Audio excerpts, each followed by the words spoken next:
আলামিন সূরা গাশিয়ার 19 নম্বর আয়াতে বলছেন, ওয়াইলাল জিবালি কাইফা নুসিবাত। তাদের চিন্তা করা উচিত, তাদের খেয়াল করা উচিত, তাদের ভাবা উচিত যে এই পাহাড়গুলোকে, পর্বতমালাগুলোকে আমি কিভাবে দাঁড় করিয়েছি, নুসিবাত কিভাবে আমি স্থাপন করেছি। সূরা নাবাত আল্লাহ বলছেন, ওয়াল জিবালা আওতাদা, পাহাড়গুলোকে আমি প্যারাক হিসেবে তৈরি করেছি। আল্লাহ কি বললেন? পেরেক, পেরেক, মানে আমরা যে কাঁটা বলছি, কাঁটা, পেরেক, পেরেক হিসেবে আমি তৈরি করেছি। আল্লাহ কোরআনে বলছেন এক জায়গায় যে পেরেক হিসেবে করেছি, আর এখানে আল্লাহ বলছেন যে তাদের চিন্তা করা উচিত যে আমি পাহাড়গুলোকে কিভাবে স্থাপন করেছি। আমাদের যে পৃথিবী, এই পৃথিবী ভাই কিন্তু সবসময় আসমানে উড়ছে। কি হচ্ছে? আসমানে উড়ে বেড়াচ্ছে, এটা কি আমাদের জানা আছে? এবং কত বেগে? 43,200 কিলোমিটার বেগে উড়ছে। আমরা তো ভাসছি, এটা জানা আছে কি না? আমাদের বলা হচ্ছে যে এই বাংলাদেশের তলে যদি ফুটা করে যাওয়া যেত, তা আমাদের নিচে কিন্তু আমেরিকা। কি আছে? আমেরিকা। আমেরিকা যখন উপরে তাকাচ্ছে, সেও আসমান দেখছে। আমরা উপরে তাকাচ্ছি, আমরা কি দেখছি? আসমান দেখছি। মানে সবাই কিন্তু পৃথিবী মানে ফাঁকা মহাশূন্যে আমরা সবাই কি হচ্ছি? উড়ে বেড়াচ্ছি। কত জোরে উঠছি? বলা হচ্ছে 43,200 কিলোমিটার বেগে উঠছি। মানে মনে হচ্ছে যে আমরা আমাদের এই সূর্যপুর জোলাপাড়া, কি জোলাপাড়া গ্রামে বসে আছি। সব জোলাপাড়া না? আজকে যে এখানে আছেন, এখানে আছেন ঠিক আছে, এ যে আসলে এখানে না, এটা আমাদের কিন্তু হুঁশের মধ্যে নাই। কারণ গোটা পৃথিবী সহজে তো উঠছে, আমাদের তো দেখার বিষয় না। মনে করেন যে ওই আপনাদের সামনের পুকুরে একটা নৌকা রেখেছে, ওই নৌকার মধ্যেই একটা আপনার পিঁপড়াতে ডিম পেড়ে বাচ্চা তুলেছে। গোটা নৌকা গোটা কি হচ্ছে? পুকুরে ঘুরে বেড়াচ্ছে, আর ও ভাবছে আমি তো ওখানেই আছি। কি আপনাদেরকে বুঝাতে পেরেছি? আমরা কিন্তু আসলে কোথায় যা চলে যাচ্ছি।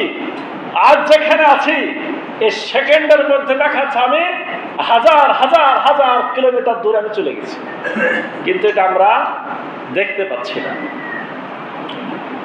এত জোরে যে জিনিসটা ঘুরে, এত জোরে যে জিনিসটা যায়, এটা কাঁপবে না? কাঁপবে কিনা? কাঁপুনি দিলে তো আমরা কি হব? আমরা তো মারা যাব, বমি হবে। একবার সন্দ্বীপ গেছিলাম, তো ইচ্ছা হলো যে আমরা এতে চড়ব, স্পিড বোর্ডে। সন্দ্বীপ থেকে স্পিড বোর্ডে চড়ে আমরা পতেঙ্গা অর্থাৎ চট্টগ্রাম সমুদ্র বন্দরে আসব। তো যারা টিকিট করার জন্য রেডি হলো তারাই বললো যে আপনারা অভ্যাস আছে তো, কি সমস্যা হবে? খুব দ্রুত যায়, যেহেতু এটা ছোট জিনিস, খুব কাঁপে, অনেকে বমি টমি করে দেয়, খুব বেকায়দা হয়ে যায়। যে বাসে চড়তে ভালো পারে না, বাস একটু বেশি কয়েকবার ঝাঁকুনি দিলে কি বমি করে ফেলে না? আমাদের কিন্তু বমি হওয়ার কথা, পড়ে যাওয়ার কথা, দাঁড়িয়ে থাকার কথা না। পৃথিবী যেভাবে ছুটছে, আমাদের দাঁড়িয়ে থাকা সম্ভব নয়। কিভাবে দাঁড়িয়ে থাকছি? এই কথাটা আল্লাহ বলছেন, ওয়াল জিবালা আওতাদা, আমি পাহাড়গুলোকে পেরেক হিসাবে স্থাপন করেছি। মানে বড় বড়, মনে করেন যে নিজে বোঝার চেষ্টা করেন, এই পানির ওপরে একটা পাতা ছেড়ে দিলেন, পাতাটা বাতাসে দেখা গেল যে হয়তো কেঁপে যাচ্ছে বা কিছু উঠে যাচ্ছে বা অন্যদিকে যাচ্ছে, ওর উপরে কয়েকটা ছোট ছোট ঢেল চাপায় দেন, কি হবে? 3 থেকে 3 থেকে সুন্দর হয়ে কিন্তু স্থির আছে। কি মনে হয় না স্থির থাকে?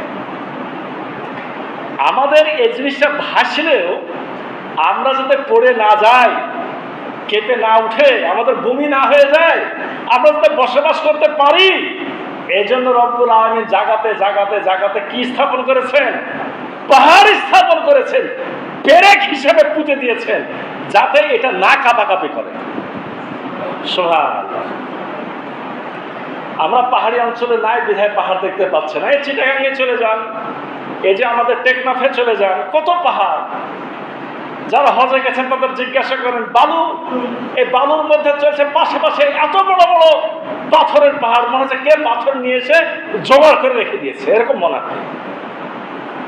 মানুষ তো জোগাড় করেনি, কে করেছে? স্বয়ং রব্বুল আলামিন করেছে, এই পৃথিবীকে বসবাসের উপযোগী করার জন্য। যখন কথাটা আসলো যে এটা পেরেক, আল্লাহ কোরআনে বললেন এটা কি? পাহাড়গুলো হলো পেরেক। এবার বিজ্ঞানীরা চিন্তা করছে যে যদি পেরেক হয় তো পেরেকের উপর দিক থাকে তো অল্প, নিচে থাকে কি বেশি। হাতুতে পিটাতে পিটাতে চান্দিটা কতটুকু রাখেন আপনারা বলেন? সব তো চলে যায় নিচে।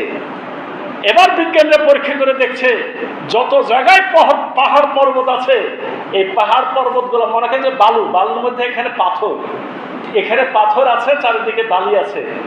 এদিকে যদি 3 হাত, উদাহরণ দিয়ে বলছি, 3 হাত যদি ওপরে উঁচু হয়ে থাকে পাহাড়, তো নিচে আছে 9 হাত। সুবহানাল্লাহ। মানে যত পাহাড় আপনারা ওপরে দেখছি, ওপর দিকে আছে যত বেশি, তার থেকে আছে নিচে আরো বেশি। আর এই পাহাড়ের মধ্যে কত খনিজ সম্পদ আছে, আপনার কত জিনিস আছে, এবং পাহাড়গুলো কত রকমের। এগুলা পাথরের পাহাড় যেমন আছে, তেমনি আছে আপনার স্থল ভূমিজ পাহাড়, তেমনি আছে বরফ আচ্ছাদিত পাহাড়, তেমনি আছে অগ্নি উৎপাদনকারী পাহাড়। অনেক পাহাড়ের মধ্যে থেকে উঠে শুধু মুখ দিয়ে আগুন বের হয়, সে পাহাড় আছে। তারপরে কি আছে? আপনার